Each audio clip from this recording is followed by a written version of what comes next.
Hello everyone, my name is Narendra Kumar and I welcome you all at the Chandigarh Career Group.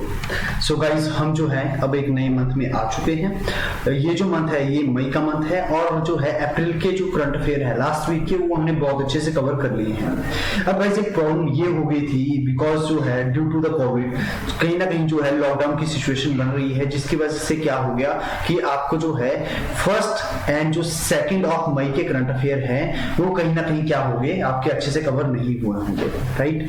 तो हमने क्या किया है कि बेसिकली सारे के सारे करंट अफेयर क्या होंगे इसी वीडियो के अंदर जो है हम कवर करने की कोशिश करेंगे, लेकिन ऐसा नहीं है कि ये वीडियो काफी लेंथी होने वाली है। जो जो आपको लगे जो आपके एग्जाम के लिए इंपॉर्टेंट करंट अफेयर होंगे सिर्फ हम उन्हीं को देखने की कोशिश करेंगे। और ये जो सीरीज है गाइस कंटिन्यू रहनी चाहिए, इसके लिए आपका रिस्पॉन्स कहीं ना कहीं बहुत मैटर करता है and I feel so good that I am getting very good response. So आपको हमेशा ये सपोर्ट बना के रखना है ताकि जो है हम क्या कर सकें इस सीरीज को कंटिन्यू कर सकें और जो है हम क्या करें आने वाले एग्जाम के अंदर जो करंट अफेयर का सेक्शन है वो हमारा काफी स्ट्रॉन्ग हो पाए, राइट। आज जो है 1 से लेकर 3 मई तक के करंट अफेयर को हम देखेंगे, लेकिन इसमें मैं फिर से ये बात बोल रहा हूं कि हमने सारे के सारे करंट अफेयर कवर नहीं किए हैं। धीरे धीरे जो है ये जो 2 दिन के करंट अफेयर कवर है ये थोड़े थोड़े हम एड ऑन करते चलेंगे ताकि आपको पता ना लगे कि सारे के सारे करंट अफेयर कैसे कवर हो गए हैं, राइट। अगला जो पॉइंट आपको ये ध्यान में रखना है कि यू कैन ट्रस्ट गाइस कि कहीं ना कहीं ये जो करंट अफेयर है इसमें होलिस्टिक आपको कवरेज देखने को मिलेगी, कोई भी करंट अफेयर आपका नहीं छूटेगा। तो आपको क्या करना है, आपको यहाँ पे पैनिक नहीं करना है कि 1 ऑफ मई को वीडियो नहीं आई, 2 ऑफ मई को वीडियो नहीं आई, इसका मतलब कि क्या कि यहाँ पे जो है करंट अफेयर पूरे कवर होंगे या नहीं होंगे। तो आपको क्या करना है, इस बात की चिंता नहीं होनी चाहिए। It is the headache of mind कि कहीं ना कहीं क्या करना है, कैसे आपके करंट अफेयर्स को पूरे करना है। But we are having problem कि कहीं ना कहीं सैटरडे और संडे को maybe you will not get any video, लेकिन इसका मतलब नहीं है कि कोई भी आपका करंट अफेयर छूटेगा। इसी बात पे हम क्या करते हैं, आज का करंट अफेयर स्टार्ट करते हैं और अब टाइम हो चुका है 12:04 और ये जो वीडियो चलेगी 12:30 तक चलेगी और इसी बीच में हम क्या करेंगे सारे सारे करंट अफेयर्स को देखने की कोशिश करेंगे। तो यहाँ पे आज की जो कोटेशन है ये कहीं ना कहीं जो है आपके लिए काफी इंपॉर्टेंट है। And investment in the knowledge, यदि आप क्या करते हो इन्वेस्ट करते हो नॉलेज के अंदर, it always page the best interest, कहीं ना कहीं जो आपको बेस्ट इंटरेस्ट मिलेगा, राइट। तो कभी भी मतलब आपको जो है यदि for an example you have 500 rupees, I am just taking the example, और आपको बोला जाए how you are going to spend this 500 rupees, तो आपका जो पहली प्रायोरिटी होनी चाहिए वो फर्स्ट प्रायोरिटी आपकी हमेशा स्टडी ही होनी चाहिए।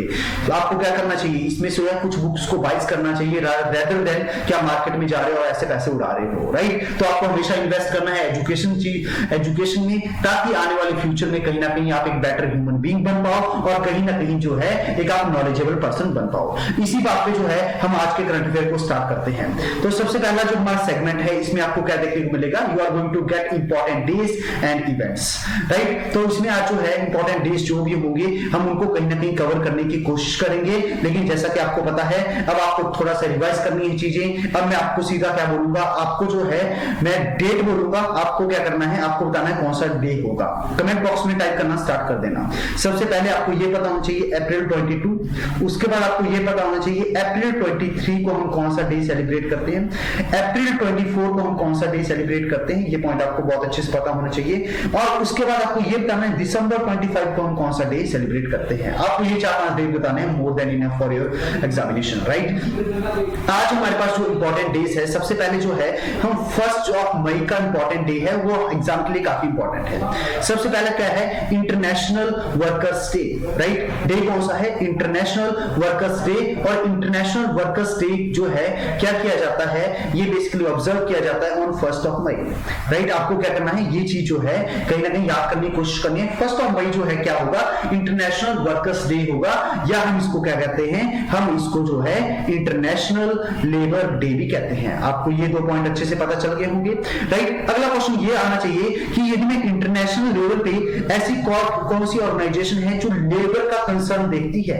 तो आपके माइंड में आना चाहिए International Labour Organisation, International Labour Organisation. अगला क्वेश्चन आपके माइंड में ये आना चाहिए कि ये जो इंटरनेशनल लेबर ऑर्गेनाइजेशन है इसको फाउंड कब किया गया। सो इसको जो है फाउंड किया गया इन द ईयर 1919 और इसका जो है हेडक्वार्टर आपको कहां पे देखने को मिलेगा, जेनेवा स्विट्जरलैंड के अंदर आपको देखने को मिलेगा। और यदि हम बात करते हैं कि इसके प्रेसिडेंट कौन है, तो प्रेसिडेंट है गाय राइडर। हम ये चीज पहले भी देख चुके हैं हैं और कहीं ना कहीं फिर से हमने इसको समझने की कोशिश की है। सो आई होप यहां तक आपको बहुत अच्छे से समझ में आ गया होगा। ओके तो पहला डे हमारा कौन सा होगा? इंटरनेशनल वर्कर्स डे, जो कि ऑब्जर्व किया जाता है ऑन 1 मई। और ये दिन बात करते हैं कि इसको ऑब्जर्व कौन करता है, तो इंटरनेशनल लेबर ऑर्गेनाइजेशन करती है। और इंटरनेशनल लेबर ऑर्गेनाइजेशन की यदि मैं बात कर रहा हूं तो आपको ये पॉइंट बहुत अच्छे से पता रखना है कि ये जो इंटरनेशनल लेबर ऑर्गेनाइजेशन है इसको फाउंड कब किया गया था, इसका हेडक्वार्टर आपको कहां पे देखने को मिलेगा, और जो है इसके प्रेसिडेंट कौन है। जो सेकंड डे हमारे पास है ये है वर्ल्ड लाफ्टर डे। जो वर्ल्ड लाफ्टर डे है इसको ऑब्जर्व किया जाता है ऑन 2 मई को, राइट। 2 मई को जो है ऑब्जर्व किया जाता है जो वर्ल्ड लाफ्टर डे। ये जो डेज है not much important for your examination, but यदि मैं बात करता हूं किसके बारे में, यदि मैं बात करता हूं इंटरनेशनल वर्कर्स डे के बारे में या इंटरनेशनल लेबर डे के बारे में, so it is going to be very crucial for examination. Many of the time it has already been asked in your examination, so you need to prepare it very well. तो आपको ये सारी बातें याद रखनी है। तो वर्ल्ड लाफ्टर डे का आपको पता है 2 मई को होगा, आप याद रख सकते हो, रख लेना, यदि नहीं रख सकते नो नीड। अब ये जो है ऑब्जर्व किया जाता है first Sunday of the May every year. जब आपका मई का महीना होगा उसका जो फर्स्ट संडे होगा उस दिन क्या होगा, वर्ल्ड लाफ्टर डे होगा। और इसको फॉर्म किसने किया था, जो मदन कटारिया है, डॉक्टर मदन कटारिया ने इनको क्या किया था, फॉर्म किया था more than for your examination, right. अब यहां से एग्जाम के लिए जो है इंपॉर्टेंट चीज क्या है, अब आपको क्या करना है, अपनी जो उंगलियां हैं इनको थोड़ा तेज कर लेना। कैसे? अब आप करोगे जो कमेंट बॉक्स में टाइप, राइट। और जो एस्पिरेंट्स ये वीडियो को क्या कर रहे हैं, ऑफलाइन देख रहे हैं, उनको क्या करना है, उनको एक ये चीज करनी है कि गाइस आपको जो है कमेंट बॉक्स है उसमें चीजें टाइप करते रहना है। बिकॉज मेरे को ऐसी क्वेरीज मिली है कि सर जो हम वीडियो मतलब लाइव नहीं देख पाते हैं, वीडियोस को बाद में देखते हैं, तो हम कमेंट कहां पे करेंगे। तो guys you have the comment box, आप वहां पे सीधे जो है टाइप करो ताकि मुझे पता चल जाए कि कहीं ना कहीं आप भी जो है इस वीडियो में पार्टिसिपेट कर रहे हैं। ओके तो पहले आपको यह पता होना चाहिए International labour day, international labour day कौन सी आपको डेट को देखने को मिलेगा, पहला आपको यह पता होना चाहिए। दूसरा पॉइंट, इंटरनेशनल लेबर डे को ऑब्जर्व जो है कौन सी ऑर्गेनाइजेशन करती है। अगला पॉइंट आपको यह बताना है जो ऑर्गेनाइजेशन है ये बेसिकली इसको फाउंड कौन सी ईयर में किया गया है, इसका हेडक्वार्टर आपको कहां पे देखने को मिलेगा। अगला क्वेश्चन आपको यह पता होना चाहिए कि इसके प्रेसिडेंट कौन है, राइट। तो ये कहीं ना कहीं जो है पॉइंट आपको जो है अच्छे से याद करने हैं। Now moving to the next news, next category which is awards, honours and person and news as well as places in news, right. तो ये पॉइंट कहीं ना कहीं आपको क्या करने हैं, देखने की कोशिश करनी है। तो सबसे पहले जो है आपको ये जरूर खबर पता चल गई होगी, जो रोहित सरदाना थे बेसिकली ये क्या हो गए हैं, रिसेंटली इनकी जो है डेथ हो गई है। तो ये कौन सी फील्ड से बिलोंग करते थे, अब आपको ये पता चल चुका है। तो ये जो फील्ड थी इनकी, ये जर्नलिस्ट थे, राइट। ये आज तक पे जो है क्या करते थे, एंकरिंग करते थे। तो आज तक के साथ एसोसिएटेड थे रोहित सरदाना। तो एक पॉइंट आपको ये पता हो गया। दूसरा जो है आपको ये पता होना चाहिए माइकल कॉलिंस, रिसेंटली क्या हो गया, जो माइकल कॉलिंस है इनकी भी डेथ हो गई है। और ये एग्जाम के लिए कहीं ना कहीं ज्यादा इंपॉर्टेंट हो जाएगा। बिकॉज क्यों इंपॉर्टेंट होगा, आपने सुना होगा अपोलो मिशन। जो अपोलो मिशन था ये किसने जो है लॉन्च किया था, इसको लॉन्च किया गया था नासा के द्वारा। कहां के लिए, for the moon. In the year कौन सा था, ईयर था आपका 1969। तो गाइस यहां तक जो है आपको पता क्या करना है, अपोलो मिशन को जो है लॉन्च किया गया इन द ईयर 1969। किसके द्वारा किया गया, नासा के द्वारा किया गया। कहां पे किया गया, मून के ऊपर किया गया, राइट। अब इसमें क्या हो गया था कि आपने नील आर्मस्ट्रॉन्ग का नाम सुना होगा। तो नील आर्मस्ट्रॉन्ग कहीं ना कहीं जो है इसी मिशन का पार्ट थे और इसी मिशन के द्वारा क्या किया गया था, जो नील आर्मस्ट्रॉन्ग थे इन्होंने क्या किया था, इन्होंने जो है क्या किया था, जो मून है उसके ऊपर फर्स्ट टाइम जो है क्या किया था, फर्स्ट टाइम जो है अपने पैर रखे थे या फिर जो है लैंड किए थे। आपको अच्छे से बात पता होगी। दूसरे जो पर्सन कौन थे, उनका नाम है बज एल्ड्रिन। दूसरा जो है कौन थे, बज एल्ड्रिन। और इन्हीं के साथ कौन थे, माइकल कॉलिंस थे। दैट्स व्हाई अब आपसे पूछा जाएगा कि जो माइकल कॉलिंस है ये कौन सी फील्ड के साथ एसोसिएट करते हैं, ये एसोसिएट करते हैं बेसिकली ये क्या है, एक एस्ट्रोनॉट है। आई होप यहां तक आपको पता चला होगा। तो सबसे पहले जो है अब आपको पॉइंट ये बताना है कि जो माइकल कॉलिंस हैं ये कौन सी फील्ड के साथ एसोसिएटेड है, राइट। आपको ये बताना है अपोलो मिशन किसका मिशन है, कहां के लिए मिशन था और ईयर कौन सा था। ये आपको चीजें क्या कर देनी है, कमेंट बॉक्स में कहीं ना कहीं टाइप कर देनी है। More you will participate more you will learn. कहीं ना कहीं जितना आप पार्टिसिपेट करोगे उतना ही आप सीखोगे, राइट। आई होप यहां तक आपको पता चला होगा। और दूसरा पॉइंट आपको ये बताना है कि रोहित जो सरदाना है ये कौन सी फील्ड के साथ एसोसिएटेड है, ओके। अगला जो हमारे पास जो है क्या है, अगले हमारे पास अवार्ड्स हैं, अवार्ड्स को जानने की कोशिश करना। एक अवार्ड होता है order of rising sun. Okay, ये जो order of the rising sun है, ये बेसिकली क्या है, it is the third highest, ये क्या है, it is the third highest award of Japan. अब ये मिला किसको है, ये मिला है श्यामला गणेश को। श्यामला गणेश कहां से थी, ये बेसिकली बेंगलुरु से बिलोंग करती थी और जो है आजकल ये कहां पे काम करती हैं, जापान के अंदर काम करती हैं और इनको क्या हो गया है, इनको जो है ये अवार्ड मिला है। तो गाइस अभी आपको क्या पता करना है कि जो order of the rising sun है, अब राइजिंग सन क्यों, क्योंकि कहीं ना कहीं ये माना जाता है कि जो सन है सबसे पहले जो है राइज कहां पे करता है, जापान के अंदर करता है। तो इससे आप इजीली पता कर सकते हो कि जो ऑर्डर ऑफ राइजिंग सन है ये कहां का अवार्ड है, it is the award of the Japan. अगला पॉइंट आपको ये पता होना चाहिए, ये मिला किसको है, श्यामला गणेश को मिला है। अगला पॉइंट ये आपको ये पता होना चाहिए ये कौन सी कंट्री का अवार्ड है, this is the award of the Japan और this is the third highest award presented by the Japanese government. ये कहीं ना कहीं पॉइंट आपको क्या करने हैं, याद रखने हैं, quite important for your examination, right. तो आपको क्या करना है, श्यामला गणेश का नाम याद रखना है। ओके, अब आपको क्या बताना है कि ये जो श्यामला गणेश है इनको कौन सा अवार्ड मिला है, कमेंट बॉक्स में टाइप करना है। अगला जो है ये कौन सी कंट्री का अवार्ड है ये आपको बताना है। उसके बाद जो है आपको ये बताना है कि ये जो रोहित सरदाना थे ये कौन सी फील्ड के साथ जो है आपके एसोसिएटेड है। अगला पॉइंट आपको ये बताना है जो माइकल कॉलिंस है ये कौन सी फील्ड के साथ एसोसिएटेड है। आपको क्या करना है, ये चार की चार चीजें जो है कमेंट बॉक्स में टाइप कर देनी है। अगला जो हमारे पास सेगमेंट है ये है नेशनल न्यूज, नेशनल इवेंट्स। तो सबसे पहले आपको ये बताना है कि जो नीति वैली है ये हमें कौन सी स्टेट में देखने को मिलेगी। अगला पॉइंट आपको ये बताना है कि जो है हमें जो है, मैंने यहाँ पे आपको 3 पासेस बताए थे उत्तराखंड के अंदर, आपको जो है इन पासेस का नाम क्या करना है, राइट डाउन कर देना है कमेंट बॉक्स के अंदर, राइट। उसके बाद हमने क्या समझा था, हमने जो है आसाम में जो अर्थक्वेक आया था उसके बारे में समझा था। वहां पे जो है अर्थक्वेक को हमने जो मेजर करने के लिए रिक्टर स्केल का यूज किया था। अब मेरा क्वेश्चन ये है कि जो रिक्टर स्केल है इसको कब बनाया गया, ठीक है। अगला पॉइंट आपको ये बताना है कि जो है इसको बनाया किसने था, राइट। आई होप ये कहीं ना कहीं आप सारी चीजें जो है कमेंट बॉक्स में टाइप कर रहे होंगे।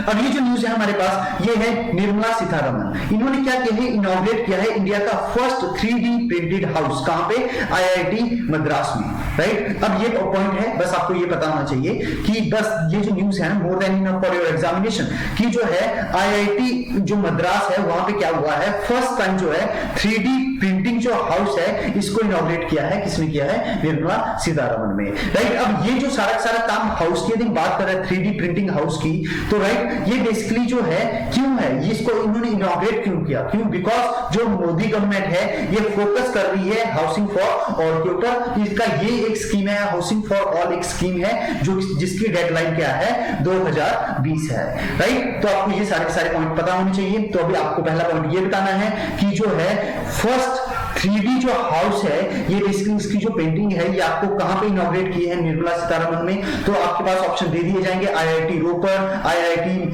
खड़गपुर और IIT आपको मद्रास। तो आपका आंसर क्या होगा, IIT मद्रास। यह पॉइंट आपको याद रखना है। यदि हम बात करते हैं प्रधानमंत्री Awas Yojana housing for all scheme के बारे में, तो इसको जो है लॉन्च किया जाता है 2015 के अंदर और इसमें जो है कहीं ना कहीं जो गवर्नमेंट का टारगेट ये था कि हमें क्या करना है, हमें जो है जो हाउसेस हैं अर्बन पुअर को क्या करने हैं, चीप रेट के ऊपर प्रोवाइड करवाने हैं। आई होप ये पॉइंट आपको बहुत अच्छे से पता चल गया होगा। यदि मैं बात करता हूं किसके बारे में, प्रधानमंत्री आवास योजना के बारे में, तो प्रधानमंत्री आवास योजना में क्या देखने को मिलेगा आपको कि जो है इसको लॉन्च किया गया इन द ईयर 2015 और एम इसका ये है कि अफोर्डेबल हाउसिंग प्रोवाइड करवानी है किसको, अर्बन पुअर्स को। आई होप यहां तक आपको बहुत अच्छे से समझ में आ गया होगा, राइट। ये पॉइंट आपको याद नहीं रखना है और ये भी पॉइंट आपको याद नहीं रखना है, राइट। क्यों, क्योंकि आपके एग्जाम में जो है ऐसी चीजें बहुत रेयर पूछी जाएगी और पूछी जाएगी, आप जो है क्या कर सकते हो, इजीली आंसर कर सकते हो। फिर भी जो है हम इसको एक बार जानने की कोशिश करेंगे। सबसे पहले क्या बोला गया, in situ slum redevelopment with the private sector participation using the land as a resources. In situ का मतलब क्या होता है, उसी जगह पे, राइट, जहां पे स्लम है आज की डेट पे उसी जगह पे हम क्या करेंगे, स्लम्स को रीडेवलपमेंट करेंगे, मतलब कि क्या, रेनोवेशन करेंगे, उनको बेहतर बनाएंगे with the cooperation with the participation of the private sector। अब प्राइवेट सेक्टर के हाथ में जो है रिसोर्सेज कौन सा होगा, they will use land as a resources, right। दूसरा पॉइंट जो है यहाँ पे क्या बोल रहा है, affordable housing through the credit linked subsidy, कहीं ना कहीं इनको क्या किया जाएगा, सब्सिडी दी जाएगी ताकि जो है क्या करें, जो इनको अफोर्डेबल हाउसिंग हम प्रोवाइड करवा सके। उसके बाद क्या होना चाहिए, यहाँ पे आपको देखने मिलेगी पब्लिक और प्राइवेट सेक्टर की कॉपरेशन, साथ में जो है यहाँ पे क्या करना पड़ेगा, यहाँ पे जो है कंस्ट्रक्शन भी इनहेंसमेंट होगी, जिसकी वजह से क्या किया जाएगा, जो मोदी गवर्नमेंट का विजन है to provide house to all the urban poors by the end of the 2022 somewhere it will get fulfilled. तो कहीं ना कहीं ये जो है पॉइंट आपको याद रखनी है। तो एग्जाम के लिए क्या इंपॉर्टेंट है आपके लिए, जो प्रधानमंत्री आवास योजना है, राइट, प्रधानमंत्री आवास योजना है, राइट, इसको जो है कब जो है लॉन्च किया गया, पहला पॉइंट आपको ये बताना है, इसकी डेडलाइन क्या है आपको ये बताना है, more than enough for your examination, right. अब ये सारे पॉइंट आपको क्या कर देने हैं, आपको जो है कमेंट बॉक्स में टाइप कर देने हैं। आई होप यहां तक जो है आपको कोई दिक्कत नहीं होगी। अब जो है बहुत बारी आपके माइंड में ये भी डाउट आ रहा होगा कि सर नोट्स हम कैसे बनाएं। तो नोट्स आपको बनाने बेसिकली कैसे है कि जब आपके 30 मिनट्स कंप्लीट हो जाएंगे तो आपको क्या करना है, आपको जो है जितना भी आपको चीजें याद रही है उनको नोट डाउन करना है। भले आपको एक फैक्ट याद रहा, 2 फैक्ट याद रहे, 3 फैक्ट याद रहे, यहाँ पे नंबर मैटर नहीं करते हैं, लेकिन आपको ये प्रोसेस करनी है।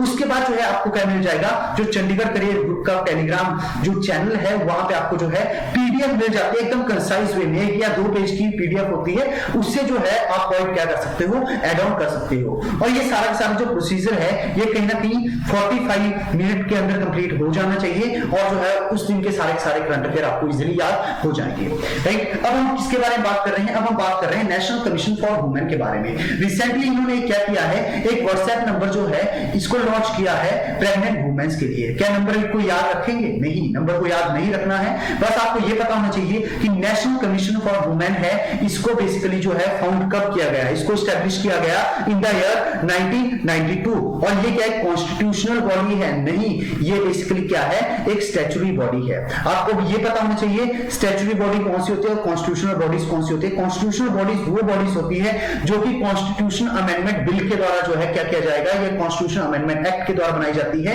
और जो है स्टैट्यूटरी बॉडीज वो होती है जिसको किसी रैंडम एक्ट के द्वारा बनाया जाता है। अब ये जो बॉडी है ये बेसिकली क्या करती है, ये जो है जो वुमेन्स है उनके राइट्स की कहीं ना कहीं प्रोटेक्शन करती है। और जो फर्स्ट आपको कौन चेयरपर्सन देखने को मिलेगी नेशनल कमीशन फॉर वुमेन के, इनका नाम क्या है, जयंती पटनायक। इनका नाम क्या है, जयंती पटनायक। अब आपको पॉइंट यहां से ये पता चलना चाहिए कि करंट यदि मैं बात कर रहा हूं chairperson of the national commission for the women, तो ये आपको क्या करना है, इसके लिए आपको गूगल पे सर्च करना है और क्या करना है, राइट कर देना है कमेंट बॉक्स के अंदर। आई होप ये कहीं ना कहीं प्रोसीजर आप फॉलो करोगे। ओके, तो अभी तक हमने क्या क्या देखा, हमने नेशनल इवेंट्स में देखा कि निर्मला सीतारमण जो है वो उन्होंने इनॉग्रेट किया है फर्स्ट रीटी हाउस कहां पे, आईआईटी मद्रास के अंदर। प्रधानमंत्री आवास योजना के बारे में हमने अच्छे से जाना। उसके बाद जो है हमने नेशनल कमीशन फॉर वुमेन के बारे में जाना जिसको स्टैब्लिश किया गया था इन द ईयर 1992। और जो है अगला पॉइंट आपको ये पता होना चाहिए कि जो जयंती पटनायक है basically she was the first chairperson of the national commission for women. यदि हम इंटरनेशनल इवेंट्स की बात करते हैं, हमारे पास कोई न्यूज नहीं है, स्पोर्ट्स की हमारे पास कोई न्यूज नहीं है, रिपोर्ट्स की जो है हमारे पास कुछ न्यूज है, लेकिन उससे पहले जो है I just want to test your knowledge. 142 rank India का कौन से जो है इंडेक्स में है, आपको ये बताना है। अगला पॉइंट 85th रैंक इंडिया का कौन से इंडेक्स में है, आपको ये बताना है। उसके बाद आपको ये बताना है 87th जो है इंडिया का कौन से इंडेक्स में रैंक है। उसके बाद आपको ये बताना है 48th रैंक इंडिया का कौन से इंडेक्स में है। यहां पे नंबर्स आपको याद रह जाएंगे, बट आपको इंडेक्स को याद रखना है कि कौन से इंडेक्स का कितना रैंक है, राइट। ये सारे पॉइंट आपको क्या कर देने हैं, कमेंट बॉक्स के अंदर टाइप कर देनी है। अब रिसेंटली हुआ क्या है, रिसेंटली जो इंटरनेशनल एनर्जी एजेंसी है इन्होंने जो है ग्लोबल इलेक्ट्रिक व्हीकल आउटलुक को क्या किया है, एक रिपोर्ट होती है जिसको क्या किया है, पब्लिश किया है, राइट। तो सबसे पहले जो है अब आपको इंटरनेशनल एनर्जी एजेंसी की यदि मैं बात कर रहा हूं तो अब आपको पता है मैं कौन सा क्वेश्चन आपसे पूछने वाला हूं कि ऐसी कौन सी रिपोर्ट है जिसको जो है जो हम पढ़ चुके हैं और इंटरनेशनल एनर्जी एजेंसी जिसको क्या करती है, पब्लिश करती है apart from the global electric vehicle outlook. दूसरा क्वेश्चन ये आएगा कि ये जो इंटरनेशनल एनर्जी एजेंसी है इसको फाउंड कौन से ईयर में किया गया, राइट, इसका ईयर आपको बताना है। अगला पॉइंट आपको ये बताना है कि इसका हेडक्वार्टर आपको कहां पे देखने को मिलेगा, राइट। तो ये कहीं ना कहीं आपका जो है क्या है, आपके लिए एक चैलेंज है कि आपको क्या करना है, सारे जो क्वेश्चंस है इनको राइट डाउन कर देना है, लाइक जो आपकी चैट बॉक्स चल रहा होगा उसके अंदर। अगला जो है पॉइंट क्या आपको देखने को मिलेगा, मैं आपको एक हिंट दे रहा हूं कि यूनेस्को और इंटरनेशनल एनर्जी एजेंसी का आपको कहीं ना कहीं हेडक्वार्टर एक ही जगह पे देखने को मिलेगा, राइट। अब ये जो है ये रिपोर्ट क्या कह रही है, इसकी रिपोर्ट का ये कहना है कि कहीं ना कहीं यदि हम बात करते हैं कि 30% ऑफ द जो व्हीकल होंगे इन 2030 जिनकी सेल हो रही होगी वो क्या होंगे, इलेक्ट्रिकल व्हीकल होंगे। मतलब कि क्या 70% व्हीकल वही सेल हो रहे होंगे जो कहीं ना कहीं पेट्रोल और डीजल से चलते हैं, राइट। अब कहीं ना कहीं government of India electrical vehicle के ऊपर जो है काफी फोकस कर रही है, इसलिए इन्होंने क्या किया है, इन्होंने जो है लॉन्च की थी एक स्कीम जिसका नाम था फेम स्कीम। अब फेम स्कीम की बात करते हैं या फेम इंडिया की बात करते हैं, इसका नाम क्या था, faster adoption and manufacturing of the electrical vehicle in India. Faster adoption and manufacturing of electrical vehicle in India scheme, ये बेसिकली जो है इसको जो है लॉन्च किया गया था as a part of the national electric mobility mission plan के द्वारा, राइट। यदि मैं बात करता हूं फेम इंडिया के बारे में, ये जो स्कीम है 2015 के अंदर जो है इसको क्या किया जाता है, लॉन्च किया जाता है। आपको ये बताना है, अभी पीछे हमने जो है एक जो है 2015 में एक और स्कीम लॉन्च की गई थी मोदी गवर्नमेंट के द्वारा, उसका आपको क्या करना है, नाम बताना है, राइट। अब ये जो स्कीम थी बेसिकली ये जो इसका फर्स्ट फेज था ये स्टार्ट हो रहा था 2015 से और चलेगा कब तक, 2019 तक, राइट। उसके बाद जो है आपको क्या देखने को मिलेगा, इसका सेकंड फेज स्टार्ट हो जाएगा from the April 2019 to 2022, not important for your examination. But इससे रिलेटेड जो फेम इंडिया है इसके लिए कंसर्न मिनिस्ट्री कौन सी है, ministry of the heavy industries and the public enterprise. इसके लिए आपको ministry of the road and transportation जो है जो फेम इंडिया है इसके लिए कंसर्न नहीं है, इसके लिए जो है इसकी कोई जो है रिस्पांसिबिलिटी नहीं है। जो कंसर्न मिनिस्ट्रीज है वो कौन सी आएगी, ministry of the heavy industry and the public enterprise. I hope यहां तक आपको पता चल गया होगा।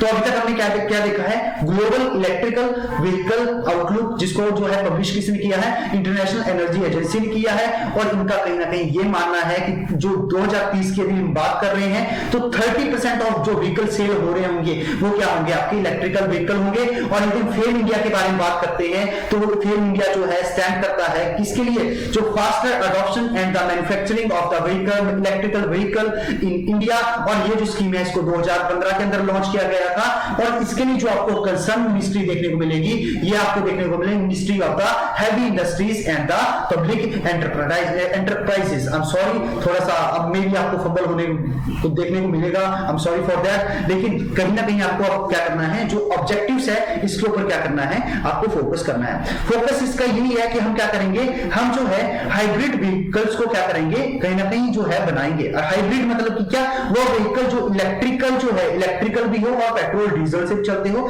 साथ में क्या करेंगे, जो इलेक्ट्रिकल व्हीकल है इनको भी बनाया जाएगा जिसकी वजह से क्या हो, जो इन्वायरमेंटल पोल्यूशन है और फ्यूल सिक्योरिटी है, कहीं ना कहीं ऐसे इश्यूज को हम क्या कर सकें, एड्रेस कर सकें, राइट। अब गाइस डिफेंस की यदि हम बात करते हैं तो अब आपको यह बताना है कि सिप्री की रिसेंटली रिपोर्ट आई है, उसके अकॉर्डिंग जो इंडिया का रैंक कौन सा है in terms of expenditure on the military, right. अब रिसेंटली हुआ क्या है, यदि हम बात करते हैं किसके डिफेंस की, तो जो नाटो है, नाटो की जो फुल फॉर्म है ये क्या देखने को मिलेगी, North Atlantic. For an example आपको कहां पे ये जो सी देखने को मिलेगा, just wait a minute, for an example ये जो है यदि हम बोल रहे हैं कि this is the map of the world, यदि हम इसको बोल रहे हैं कि मैप ऑफ द वर्ल्ड है, just wait a minute, for an example this is the map of the world, तो आपको ये कौन सा सी देखने को मिलेगा, ये जो सी देखने को मिलेगा ये आपको अटलांटिक सी देखने को मिलेगा। और अटलांटिक सी ये कौन सा होगा, ये साउथ होगा, और ये कौन सा होगा, ये आपको नॉर्थ सी देखने को मिलेगा, नॉर्थ अटलांटिक सी आपको देखने को मिलेगा। तो अब आपको यहाँ पे ध्यान क्या रखना है कि जो नाटो की फुल फॉर्म क्या है, नॉर्थ अटलांटिक ट्रीटी ऑर्गेनाइजेशन। अब इसको जो है इसने रिसेंटली क्या किया है, अपनी जॉइंट मिलिट्री एक्सरसाइज जो है लॉन्च किया जिसका नाम क्या है, डिफेंडर यूरोप 2023। 2021, ठीक है। तो डिफेंडर यूरोप बेसिकली किसकी मिलिट्री एक्सरसाइज है? ये मिलिट्री एक्सरसाइज है आपकी नाटो की, और जो है ये बेसिकली हुई कहां पे? अल्बानिया में।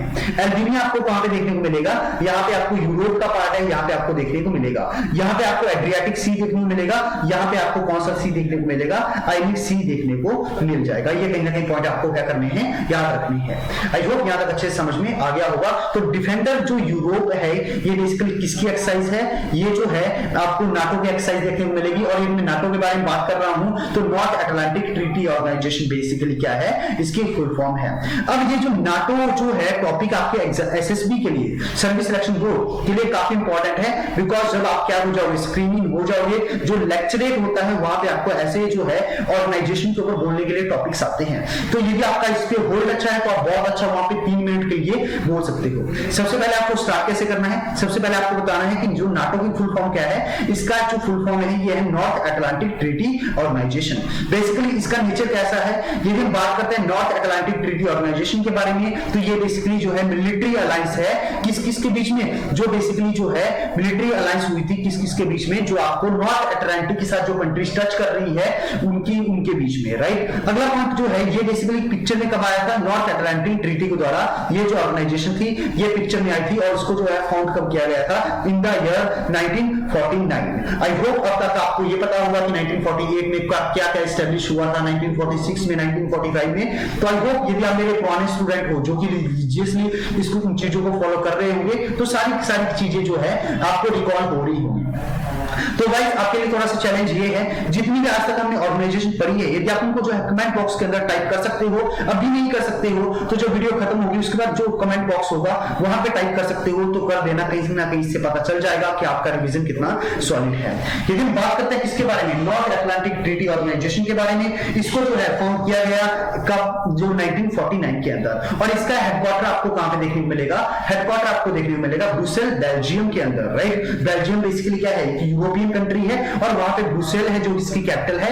यहाँ पे आपको क्या देखने को मिलेगा? नॉर्थ अटलांटिक ट्रीटी का ऑर्गेनाइजेशन का हेडक्वार्टर देखने को मिलेगा। टोटल मेंबर की यदि बात कर रहा हूं तो आपको जो है टोटल मेंबर इसमें 30 देखने को मिलेंगे। और इसकी प्रोविजन की बात कर रहा हूं मैं, जो की प्रोविजन है नॉर्थ अटलांटिक ट्रीटी ऑर्गेनाइजेशन के, इसके लिए आपको क्या करना है? आर्टिकल 5 को मेंशन करना है। आर्टिकल 5 ये बोलता है कि यदि आप क्या कर सकते हो, जो नॉर्थ अटलांटिक ट्रीटी ऑर्गेनाइजेशन है 30 मेंबर्स की ट्रीटी है, तो बेसिकली इनमें से 30 मेंबर्स में से आप एक के ऊपर भी अटैक करते हो तो कहीं ना कहीं क्या होगा? इट विल कंसीडर एज कि आपने 30 नेशंस के ऊपर क्या किया है? अटैक किया है। फिर बाद में क्या होगा? ये 30 की 30 कंट्रीज क्या करेंगी? आपके ऊपर अटैक करेगी।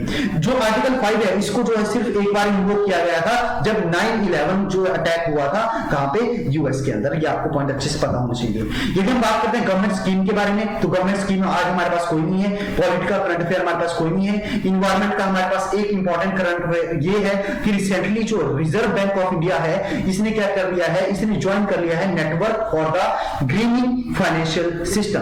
तो आपसे पूछा जा सकता है एग्जाम के अंदर, जो ग्रीनिंग फाइनेंशियल जो सिस्टम है रिसेंटली इंडिया की कौन सी बॉडी ने इसको ज्वाइन किया है? तो इसका आंसर क्या होगा? Reserve bank of India, right. अब जो है रिजर्व बैंक ऑफ इंडिया जो है इसको फाउंड कब किया गया था आपको ये बताना है। उसके बाद आपको ये बताना है कि इसके जो है इसके गवर्नर कौन है? इंपॉर्टेंट क्वेश्चन होगा, गवर्नर कौन है ये भी आपको बताना है।